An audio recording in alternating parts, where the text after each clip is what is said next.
Tema 3, Subtema 1, tematik kelas 5 SD. Belajar bareng Bu Desi. Kalau anak diare, mesti cepet di stop, tapi bingung pakai apa. Mau kasih obat dewasa, takut salah.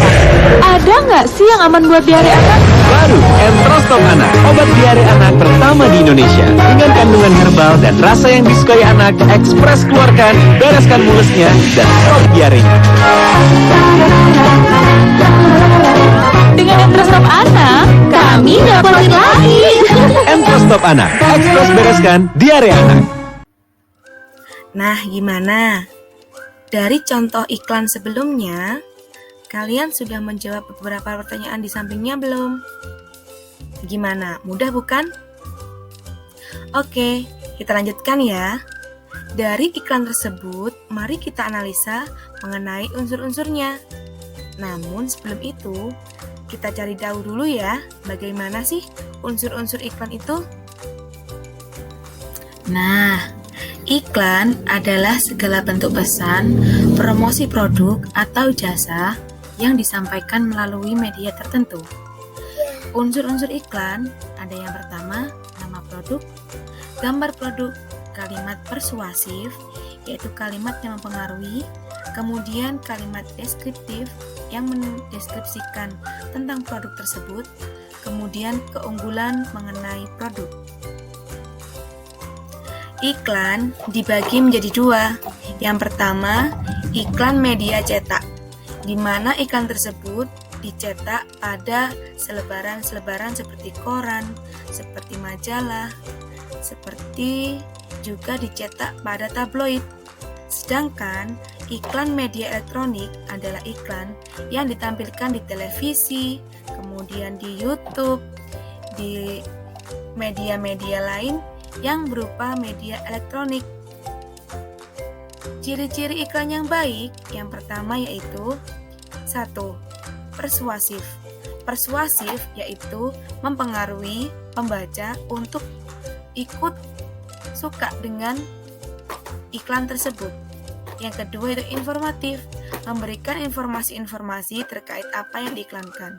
Yang ketiga yaitu komunikatif, bisa dibaca dan dimengerti. Yang keempat yaitu menarik. Iklannya menarik akan membuat orang suka dengan iklan tersebut. Dan yang terakhir adalah tepat sasaran. Kepada siapa iklan tersebut ditujukan?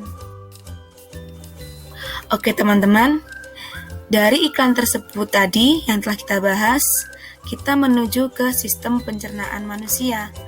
Sistem pencernaan manusia terdiri dari mulut, kerongkongan, lambung, usus halus, usus besar, dan anus, di mana semua organ itu merupakan satu kesatuan yang tidak bisa dipisahkan.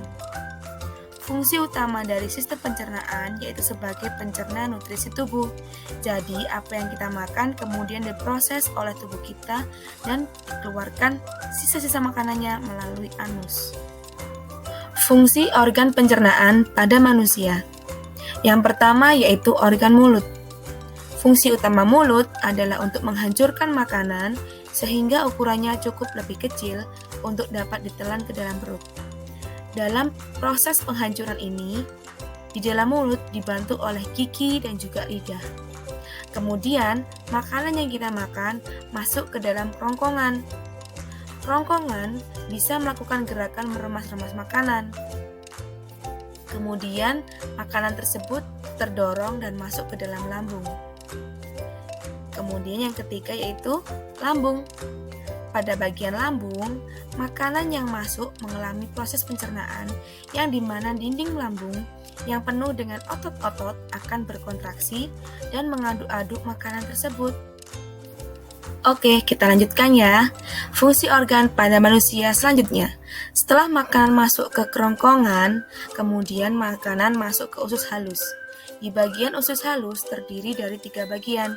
Yang pertama yaitu usus 12 jari yang disebut dengan duodenum, kemudian usus kosong yang disebut dengan jejunum, dan yang ketiga usus penyerapan yang disebut dengan ileum.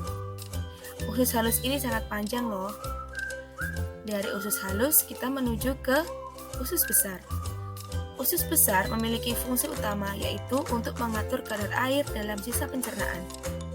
Nah, yang terakhir, ketika makanan kita sudah diserap oleh usus besar, kita keluarkan ampas-ampasnya yaitu melalui anus. Nah, gimana? Sudah paham belum? Selanjutnya, ada gangguan pada sistem pencernaan manusia. Yang pertama ada serostomia, yaitu gangguan yang menyebabkan produksi saliva, yaitu air liur, menjadi sedikit, sehingga menyusahkan kita untuk menelan sesuatu. Yang kedua, ada diare, teman-teman. Diare adalah gangguan penyerapan air, sehingga sisa makanan yang masih banyak mengandung air. Kemudian, menyebabkan feses kita menjadi cair. Selanjutnya ada usus buntu atau appendicitis. Saya ulangi ya, appendicitis. Oke. Appendicitis yaitu peradangan yang terjadi di bagian usus buntu karena adanya penyumbatan. Selanjutnya yaitu ada parotitis, yaitu pembengkakan kelenjar air ludah yang berada di bawah telinga karena virus. Selanjutnya lagi ada gastritis atau MAH, radang yang terjadi di bagian dinding lambung. Dan yang terakhir ada sembelit. Sembelit ini dikarenakan penyerapan air yang berlebihan sehingga sisa makanan keras dan kurang air, sehingga makanan susah untuk dibuang melalui anus. Gimana teman-teman? Coba bikin lagi ya, coba analisa, ada apa lagi ya gangguan pada sistem pencernaan manusia? Oke, sampai di sini dulu ya perjumpaan kali ini. Thanks for watching. Don't forget to like, comment, and subscribe. Goodbye. See you in the next video. Belajar bareng Bu Desi.